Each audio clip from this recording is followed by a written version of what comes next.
Last question on the book.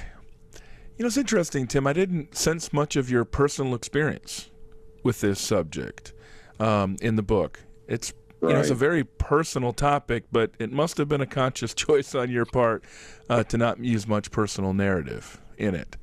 And you use personal narrative in a number of your books, not as much as some people. I'm also interviewing Scott Sauls this season. Scott has a very different writing style, much more personal style. But would you describe yourself as quick to forgive?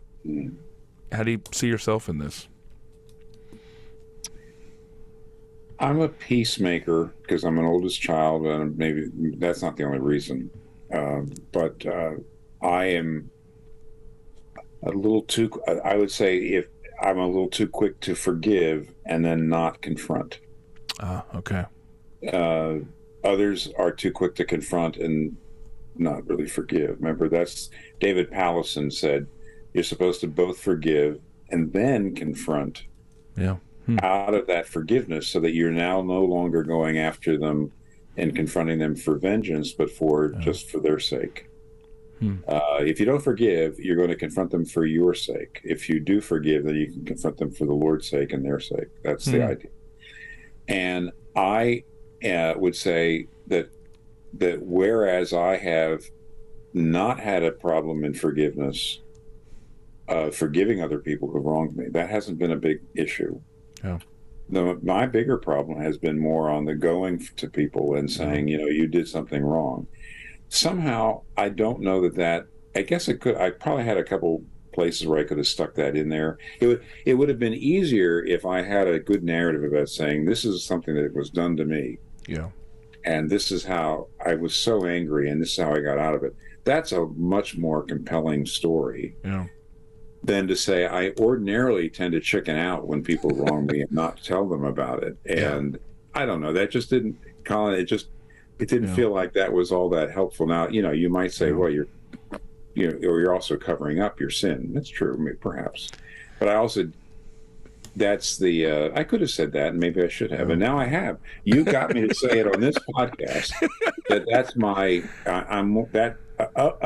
what the Bible says about forgiveness, that's the part that I have a tendency not to do. And I think most of us, it's one or the other is a problem. Well, again, having studied through your life, I assume that was how you would answer, that you do tend to be by nature and by grace more quick to forgive. I hadn't thought about the confrontational dimension, but I also was not aware of any kind of, you mentioned Rachel Denhollander in here. I was not familiar with some sort of Rachel Denhollander kind of situation that you could have used to illustrate. And it's probably more similar to, you have, especially more recently in life, you're Walking with God Through Pain and Suffering book. Of course, you bring in all the other narratives in there to be able to advance those arguments. And you have a little bit more of that acquaintance with that, those aspects of grief. But I've had cancer twice. Right. And on the other hand, that's I would still see that as garden variety human suffering, but it's hard. Yeah. So I've had my experiences there, but when it comes to forgiveness, it's more of I try to put in there the kind of incentives for talking to people and not just letting it go. But don't forget this too, Colin. Right now, the culture is going in the direction of let's confront. Oh, just confront, but not forgive. Yeah, and not forgive. And therefore, back. I wasn't really speaking so much in this book to an audience I felt that was afraid of confronting. Younger people are much, they're willing to lodge their complaints and go after people, and in a way that just wasn't true, years ago, where you just didn't make waves. That's the way it was. So. Yeah. So, and I've noticed also in your writing that it's very triperspectival.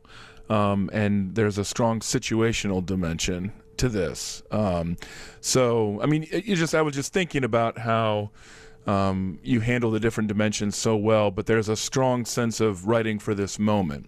It's still timeless in its biblical and pastoral wisdom, but it's also very much at a moment, which your introduction covers, where there's a lot of confrontation. Thank you to social media and other venues for that. But anyway, well, we've been talking with Tim Keller about his new book, Forgive, Why Should I, and How Can I? One last question off the script, Tim. What's the last great book you've read? I don't know about great. I'm reading a book right now that's almost done by a couple that looks like they're married to each other, and they both teach at Furman. It's The Stories. Okay.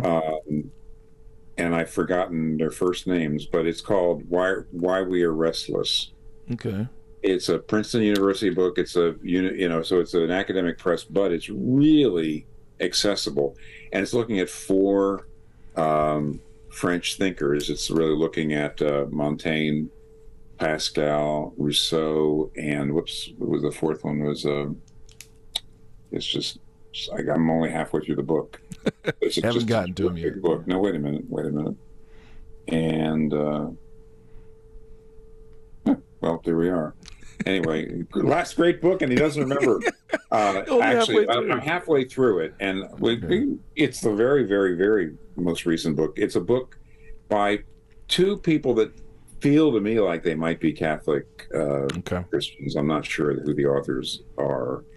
However, it's a really good book on what they call philosophical anthropology. What are human beings for, and what satisfies us. So it's a book on how do you find contentment and happiness for a secular audience. Just a really, really good book, Why We Are Restless.